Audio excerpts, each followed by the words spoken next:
जय श्री राम दोस्तों। आज मैं भातृ कारक के बारे में बोल रहा हूँ। जैमिनी ज्योतिष में जैसा कि आप जानते हैं, भातृ कारक ग्रह वो होता है जो आपकी कुंडली में तीसरे नंबर की यानी हाईएस्ट डिग्री जो होती है वो आत्मा कारक होता है।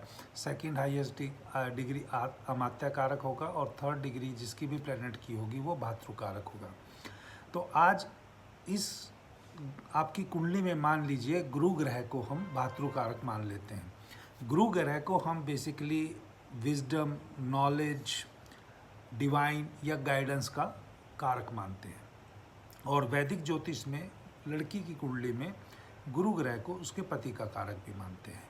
तो मान लीजिए आदमी की कुंडली है या जनरल बात हम कर रहे हैं, या लड़की की भी कुंडली है, अगर किसी की कुंडली में तीसरे नंबर का जो डिग्री है हाईएस्ट से डिसेंडिंग ऑर्डर में भातृ कारक गुरु बना, तो ये भाई बहन के सिबलिंग्स के रिलेशन जो हैं वो एक साथ खेलने वाले रिलेशन नहीं होंगे।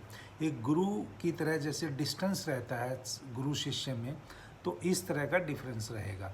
यानी चाहे वो आपका सिबलिंग छोटा है आपसे, लेकिन वो आपके लिए गाइडिंग फोर्स हो सकता है ज़िंदगी को आगे बढ़ाने के लिए, या आप उसके लिए एक गाइडिंग फोर्स हो सकते हो गाइड करने के लिए, या उसके लिए आप एज ए काउंसलर हो सकते हो। ये एक बात है। दूसरी बात ये है कि जो थर्ड हाउस के और कारक है जैसे कर्ज है, विल पावर है, या आप कह सकते हो कम्युनिकेशन है, अगर गुरु इनका कारक बनेगा तो जातक के ये तीनों चीज़ें भी, जो विल पावर होगी जातक के अंदर बहुत अच्छी होगी, कर्ज यानी वो भी अच्छा होगा, और उसकी कम्युनिकेशन स्किल भी अच्छी रहेंगी। लेकिन अगर मान लीजिए कुंडली में गुरु ग्रह की स्थिति अच्छी नहीं है, मान लीजिए वो डेबिलेटेड है, मान लीजिए शत्रु राशियों से, शत्रु ग्रह से बाई नेचर मेलेफिक प्लैनेट से घिरा हुआ है, तो ये जातक में इन सब चीज़ की कमी भी पाई जाएगी।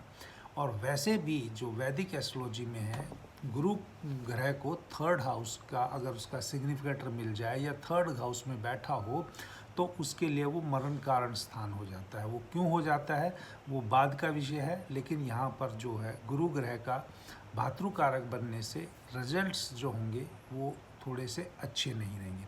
लेकिन एक पॉजिटिव साइड ये देखिए, जब भी इस जातक को ज़रूरत होगी कोई ना कोई व्यक्ति इसके लिए मदद के लिए आएगा, क्योंकि भातृ कारक है वो 9वें भाव का भी स्वामी है, और 9वें भाव का भी कारक कार्यभार उसको मिलता है संभालने के लिए।